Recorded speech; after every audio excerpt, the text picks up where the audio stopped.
This program is brought to you in part by the Eugenie and Joseph Jones Family Foundation, a local foundation proud to support education, the arts, and culture in the greater New Orleans area.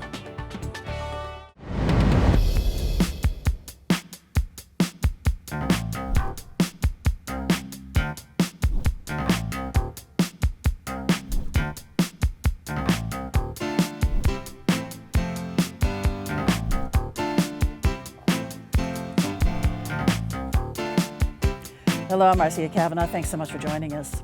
With the opening of hurricane season this week, we are reminded of the destruction caused by the storms, just as an ongoing media investigation revealed the potential insurance damage done by an out-of-state law firm. As the legislative session winds to an end, lawmakers can return home to prepare their property for the storms, though some may be distracted by the statewide elections, which will pick up intensity now that the session is over.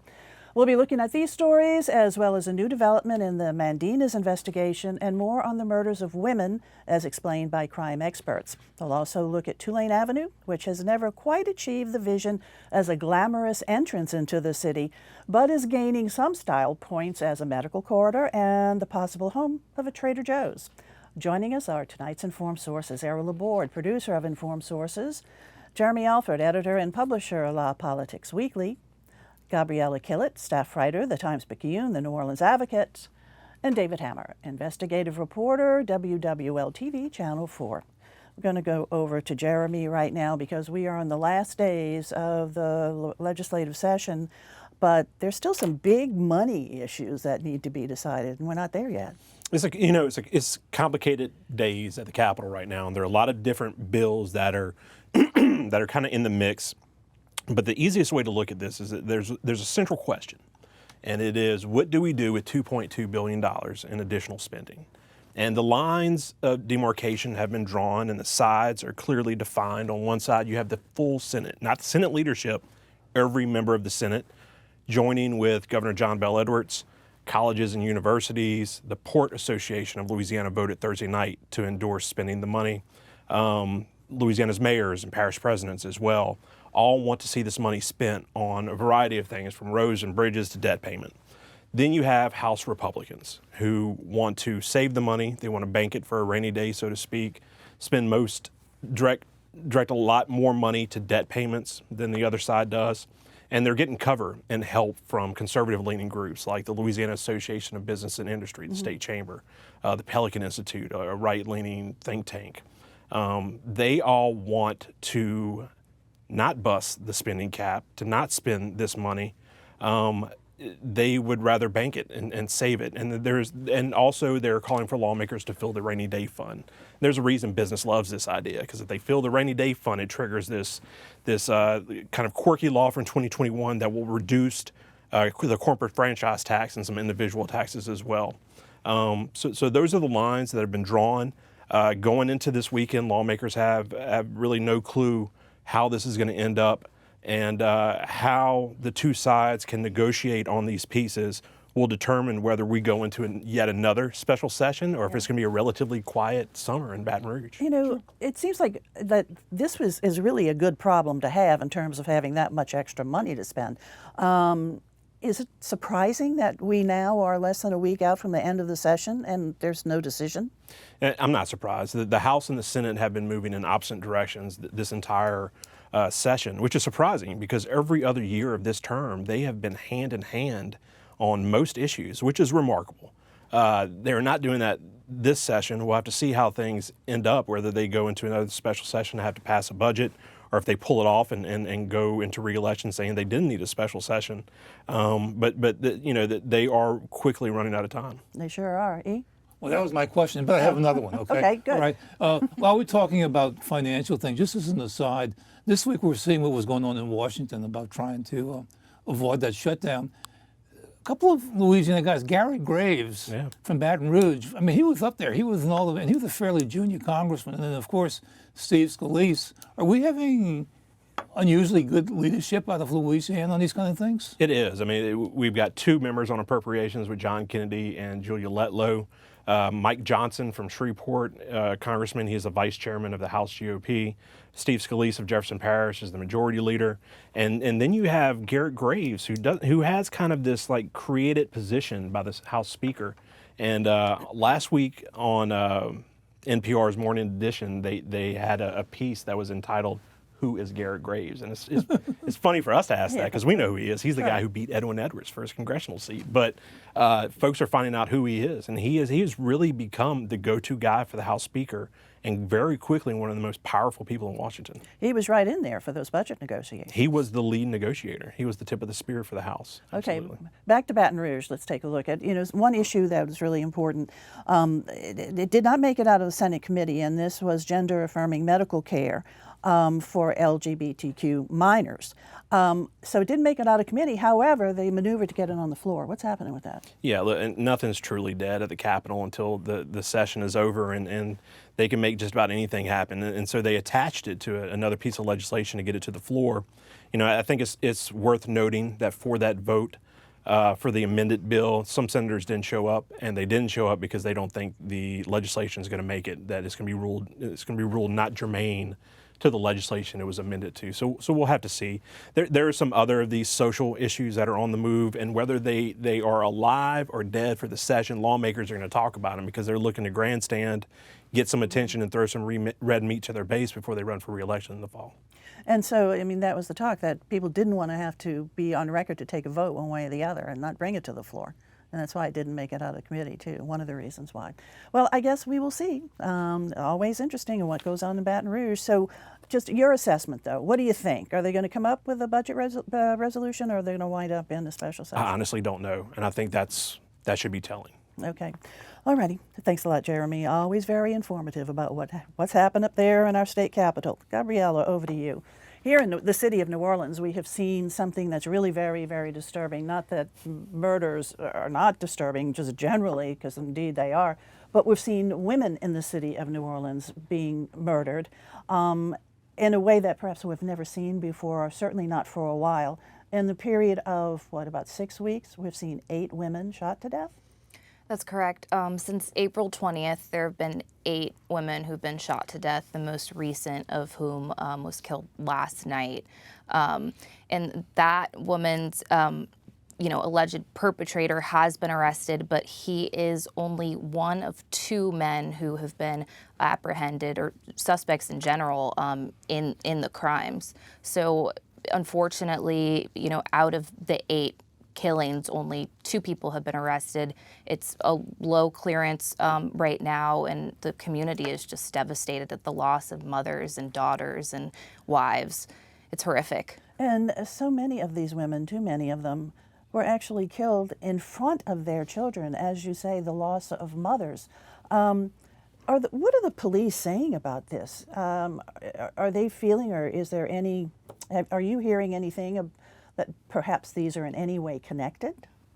So police most definitely are not commenting on the nature of the shootings as they are under active investigation. What I have seen in my own experience of researching on social media, speaking to people who unfortunately live within the realm that these crimes are happening, I've heard that it's a mix of domestic violence, retaliation, in some cases just somebody said something that the other person didn't like, and unfortunately they took a bullet for it. That being said, I have not heard, and I'm not seeing that the shootings are overall related, as if they have the same assailant, but just that they're loosely related in the sense that the same demographic of people are being victimized.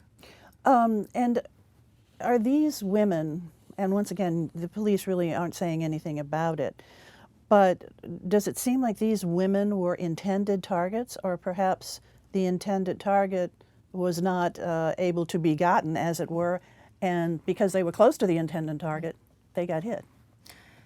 It's hard to say because we know so little about most of the investigations at this point. I can say for sure that, it can be assumed that in last night's most recent killing of a 34-year-old woman, the man who has since been arrested for her death called in her homicide that is obviously seemingly domestic. We saw the case of Asia Davis on May 11th, and another woman, a mother who was gunned down, and Henry Talley Jr. has been arrested in that crime, unfortunately. Her ex-boyfriend. Right? That's correct. That was a case of domestic violence.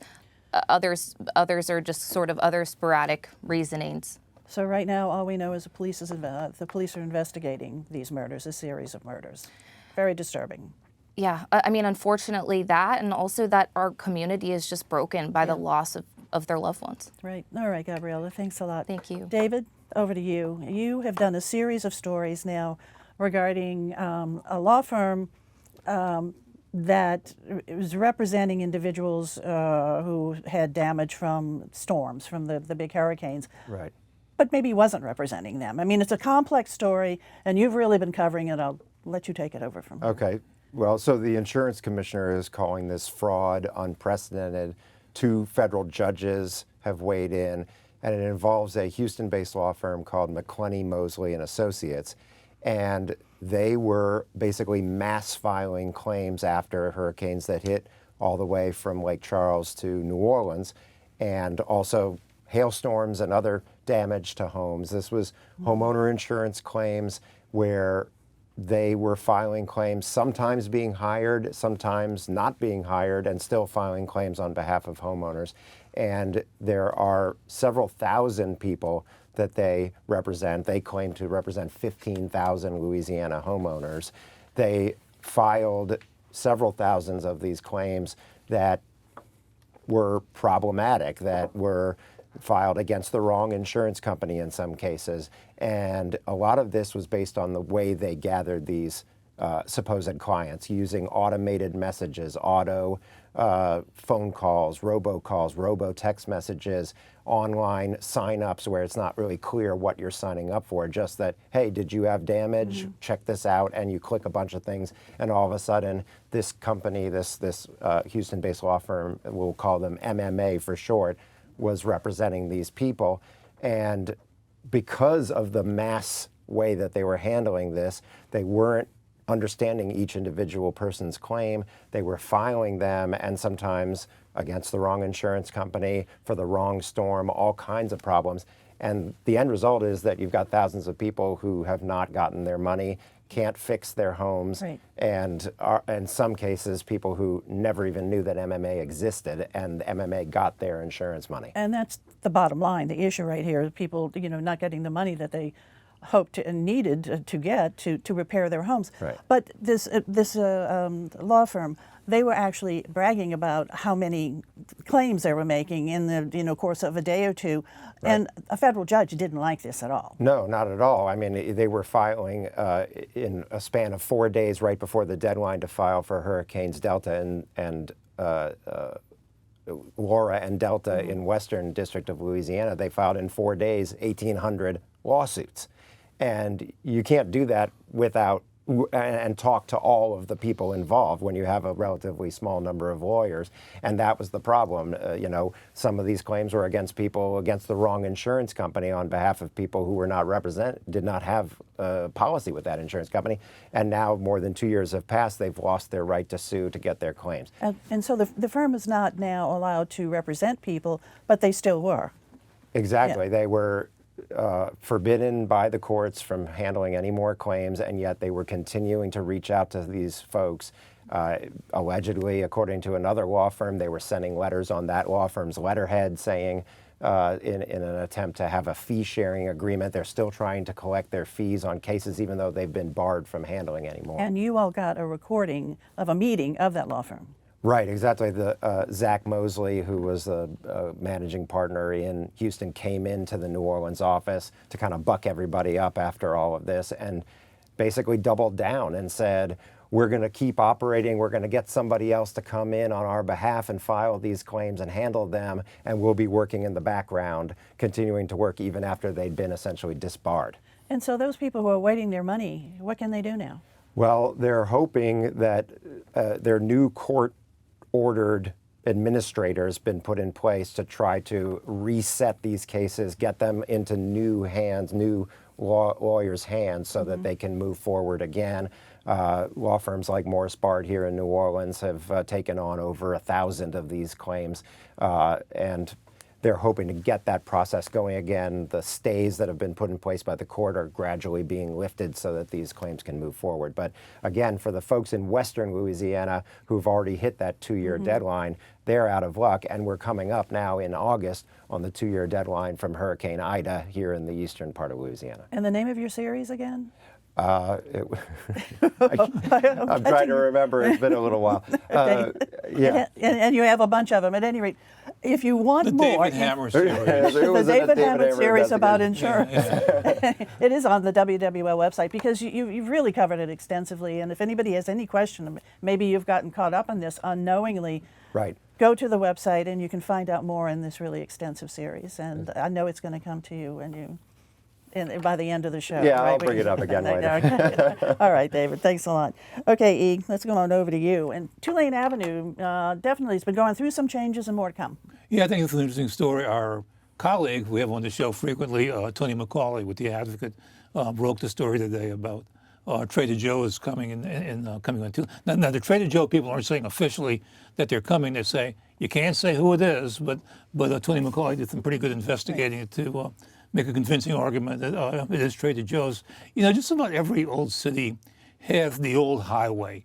Back when automobiles were becoming more plentiful, the highway that was originally built to go into town. And in New Orleans, it was the Chef Mature at one end and the Airline Highway at the other end. The Airline Highway, once it crosses into New Orleans, is Tulane Avenue. In most cases, those are run down old blighted hotels. You got the old motels. You got a lot of buildings that are just shut down. And Tulane Avenue has been that. There's been some hope because of all the medical complex. Once that hospital complex opened, and with the medical research, and so if you go down Tulane Avenue toward the downtown area, that you see a lot of activity going on. If this happens, and it would be in the vicinity of the Dixie Brewery, if you remember where the Dixie Brewery was. Right. They saved the facade when they built the new hospital, and so it would be there, and so that'd be a good central location. There are some things going on. I drove down Tulane Avenue today, and there were some things that seemed like I hadn't seen last week.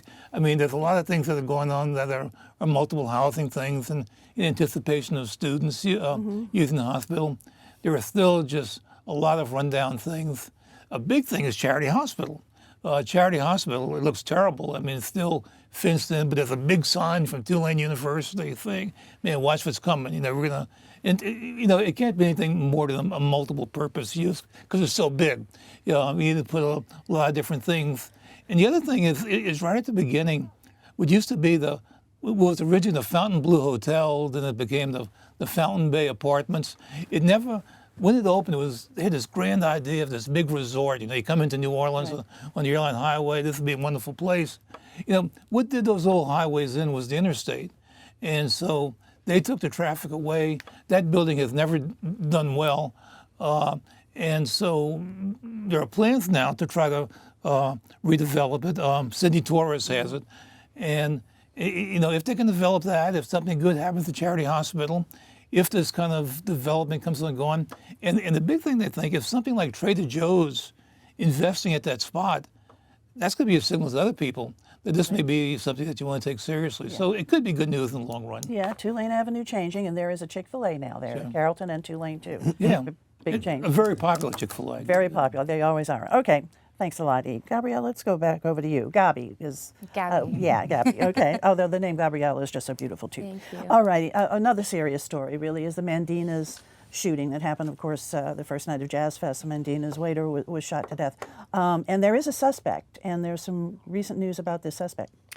Yeah, so The Mandina shooting, as we know, took place April 28th, and the following week, Kyron Fazandi was arrested in the Houston area for the killing of Hilbert Walker III, who was a Mandina's waiter who was allegedly targeted in the attack. You know, the new update that we have is that we were actually curious to see why Fazandi hadn't come back. He wasn't extradited. He wasn't coming up on the dockets. And we found out that it was because he was being held in Fort Bend County in eastern Texas because Harris County had an arrest warrant for second-degree murder on him, and that was because he's accused of killing a 15-year-old boy in Houston May 6th. So after the Mandina's murder. That's correct. And so right now he's awaiting extradition to Harris County to, you know, go through the legal process there for that killing, you know, and then he would come back here eventually when that commences. The night of the incident, they talked about there being two people. Right. You never hear about that second person. Well, we haven't heard about that second person. Unfortunately, there really haven't been any updates from police. We haven't received a be on the lookout notification, a person of interest email, anything of that nature. But we do know, and we can more than infer that that second person was there specifically because video footage showed a, you know, second assailant coming up to Hilbert Walker's dead body on the ground and attempting to shoot him again. So, you know, we certainly hope, just as members of the community, that something will come out on that second assailant. And to note really quickly, when the murder did occur, the Mandina's murder, the suspect was out on probation? That is correct, yes. So he had pled guilty to an illegal weapons charge in St. Bernard Parish, and he was out on probation after serving some time for it. So that is another element of this case that is incredibly unfortunate. Indeed, it all is. All right, Gabriella, thank you. Gabi, I should say. Whatever word. All right. Okay, Jeremy, let's get you to wrap up our discussion. And let's talk about the state elections right now and crime. We're just talking about crime. Crime is really a focal point of the election. I mean, the most interesting thing to happen this week is District Attorney Jason Williams. And Tyler Bridges and I wrote a book about the last open race for governor called Long Shot. And in that book, Jason Williams is a character who looks at running for governor and eventually decides not to run for governor. And here we are in another open race for governor, and Jason Williams thinking about it and probably ain't going to run. You know, it's interesting because I don't think he was trying to make a point that, look at me, I'm a good candidate for this. I think Jason Williams was trying to communicate that he is uninterested in supporting Jeff Landry for governor, and all of that is an elaborate way to say that it feeds this. It's becoming very clear that crime is going to be the leading issue in the race for governor.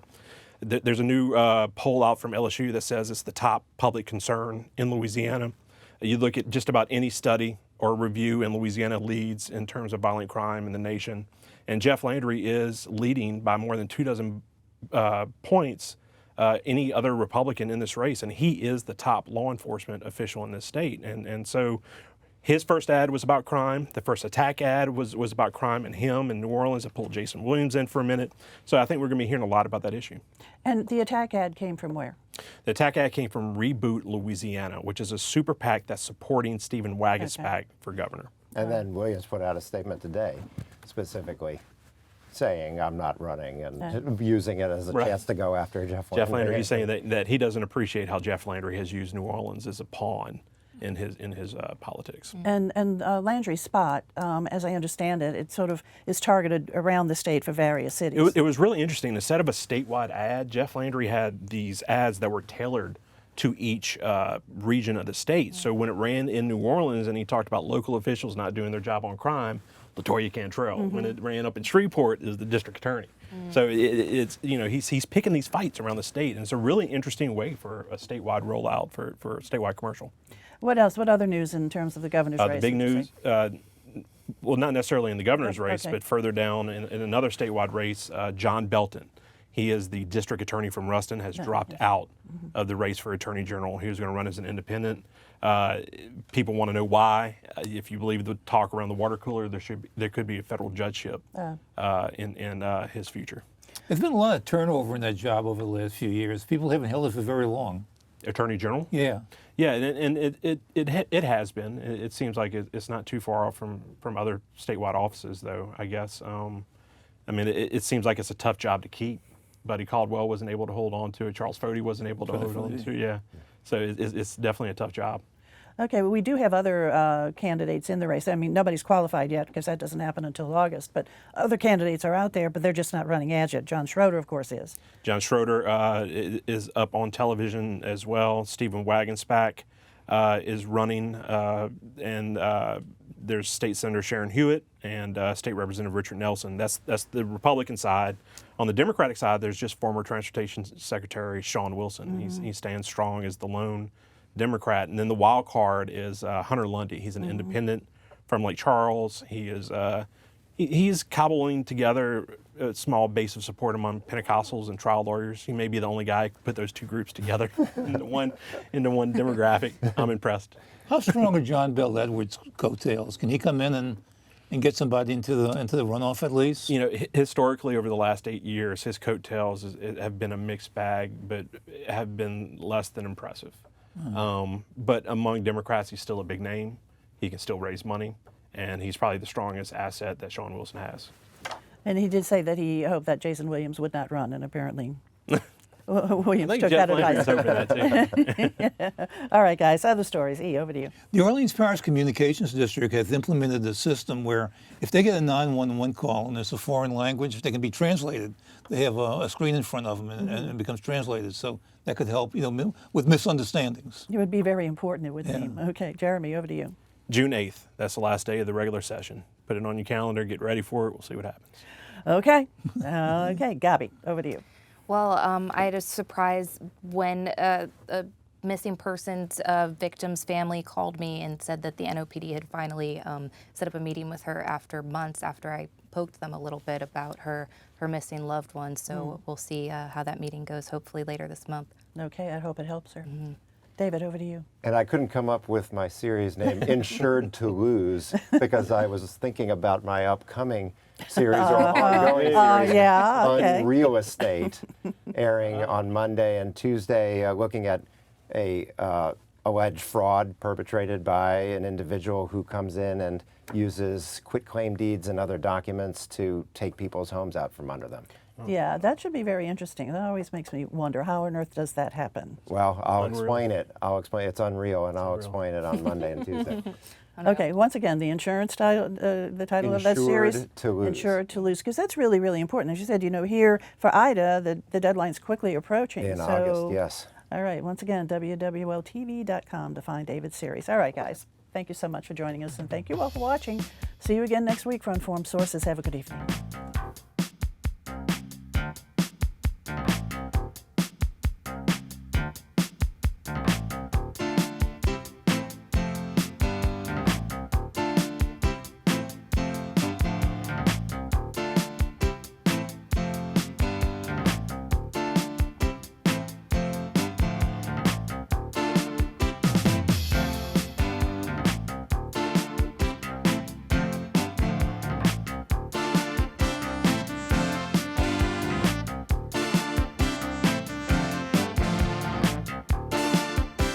This program is brought to you in part by the Eugenie and Joseph Jones Family Foundation, a local foundation proud to support education, the arts, and culture in the greater New Orleans area.